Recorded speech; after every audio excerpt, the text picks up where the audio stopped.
सरल, सुशील और शांत, ये क्वालिटी थी सरस्वती की, जो कि शर्मा जी की बहू थी। क्या है बहू, जब देखो तब किचन में खटर पटर करती रहती हो, लेकिन खाने को कुछ देती ही नहीं। कैसी बात कर रही हो पीयूष की अम्मा? सुबह से 4 कप चाय, 2 बार नाश्ता और इतनी सारी बहू के हाथ की नमकीन तो खा चुकी हो, फिर भी ऐसा बोल रही हो? अरे कुछ तो डरो ऊपर वाले से। तभी वहाँ पीयूष आ जाता है। क्या है सरस्वती, इतनी देर लगती है क्या टिफिन बनाने में? एक काम है घर का तुम्हारे पास, वो भी नहीं कर पाती हो वक्त पर। आपका टिफिन टेबल पर रखा है और नाश्ता भी, बाकी का सामान बेड पर रखा है और अब मैं मंदिर जा रही हूँ। सरस्वती मंदिर चली जाती है। उसके जाने के बाद घर में, यार माँ कैसी गवाह लड़के से शादी करा दिया है। मंदिर, पूजा, किचन और सास ससुर के सिवा इसे कुछ दिखता ही नहीं है कि कैसे खुद को स्मार्ट बनाकर रहना होता है, कैसे लोगों से जुड़ना है, बातें करनी है, ऐश करना है। अरे पैसा बचाओ, पैसा बचाओ, और कुछ आता ही नहीं इस लड़की को। जो क्वालिटी तू गलत तरीके से बता रहा है ना, दरअसल एक अच्छी गृहिणी की वही सारी अच्छाई होती है बेटा। घर को चलाना, समाज में इज्जत दिलाना और घर वालों का ख्याल रखना, और चाहिए ही क्यों? अरे क्यों नहीं चाहिए कुछ और?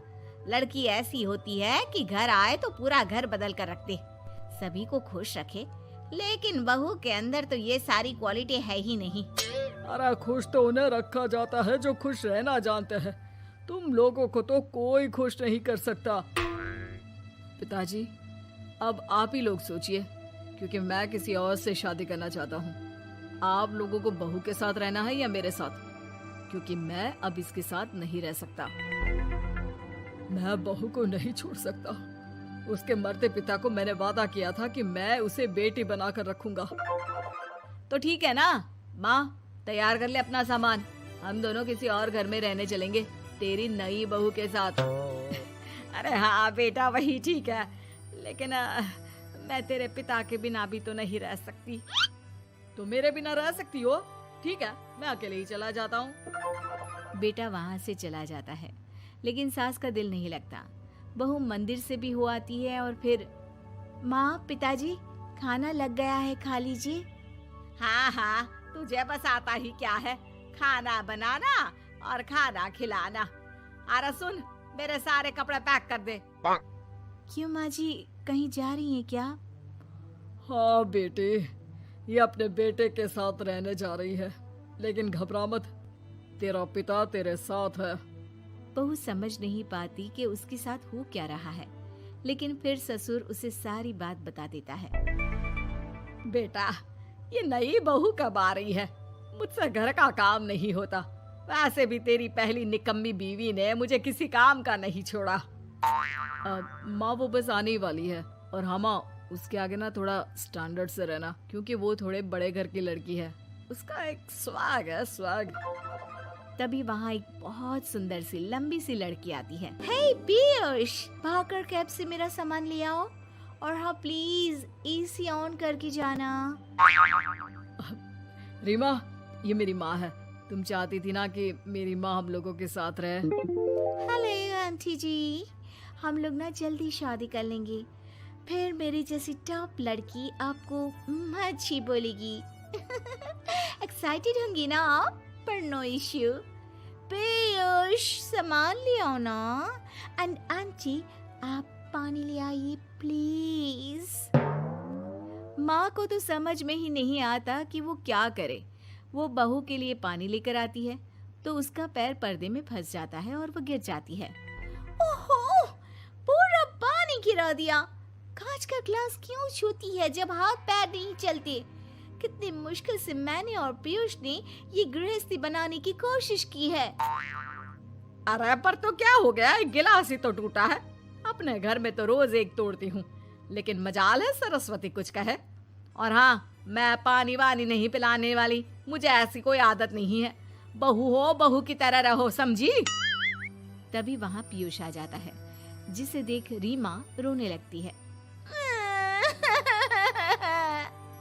देख लो अपनी माँ को, कैसी करी स्टोरी सुना रही है। और अभी तो मैं आई हूँ, थक गई थी, बस पानी क्या मांग लिया। कह रही है बहू हो, बहू की तरह रहो।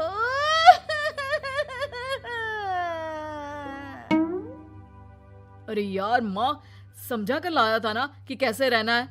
माँ ऐसा करोगी तो मैं भी नहीं रख पाऊंगा तुमको हमारे साथ। वैसे भी आप ये समझो कि रीमा ने खुद कहा था कि माँ को साथ रखना। अरे हाँ हाँ बेटा, वो सिर्फ इसलिए कि मैं घर का सारा काम करूं, बैठे बैठे इस महारानी को खाना पानी दूं। वैसे भी मैं जा रही हूँ, मुझे तो इस लड़की की शक्ल भी अच्छी नहीं लग रही। मेरी सरस्वती के आगे तो ये कुछ भी नहीं है। निकलो निकलो यहाँ से। मैंने सोचा था बिना पैसे का नौकर मिल जाएगा, लेकिन नहीं। कुछ लोगों को आदत होती है फ्री की रोटी खाने की। निकलो यहाँ से। पीयूष, धक्के के मार कर निकालो इस औरत को यहाँ से। अरे ये कैसी बात बोल रही हो रीमा?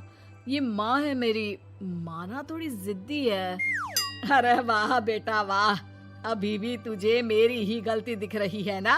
कोई बात नहीं। माँ वापस घर आ जाती है। बहू, मुझे माफ कर दे बेटा, वो तो शैतान का नानी है। माँ, मैं उनके बारे में कोई बात नहीं करना चाहती। ये मेरा मायका है। अब आप लोग मेरे माता पिता। मैं हमेशा यहीं रहकर आप लोगों की सेवा करूंगी। नहीं नहीं बेटा, हम करेंगे तेरी शादी किसी अच्छे लड़के से। अरे कोई जरूरत नहीं है, मैं देख कर आई हूँ जो हालत है ना पीयूष की, वहाँ नहीं टिकने वाला ज्यादा दिन। ना टिके वो उसकी मर्जी, लेकिन मेरी बेटी इतनी गई गुजरी नहीं है जो उसे कभी भी छोड़ो और कभी भी वापस आ जाओ तो वो तुम्हें अपना ले। अब ज्यादा ही हो रहा है आपका। माना मैंने गलत किया बहू के साथ, लेकिन वो उसका पति है। और फिर कहावत है ना, सुबह का भूला शाम को वापस आ जाए तो उसे भूला नहीं कहते। तभी वहाँ पीयूष आ जाता है। माँ, वो भूला आ गया। मुझे माफ कर दो सरस्वती के जिस गुण को मैं सही नहीं मानता था। दरअसल जीवन को सही तरीके से जीने के लिए वही गुण होने चाहिए। मुझे माफ कर दो सरस्वती। मैं आज के बाद तुम्हें और पापा को छोड़कर कहीं नहीं जाऊंगा। और मुझे भी बेटा। बेटा जहन्नुम में भी जाए तो उसके साथ रहने को तैयार हो जाए, वही तो माँ होती है। मुझे माफ कर दो माँ।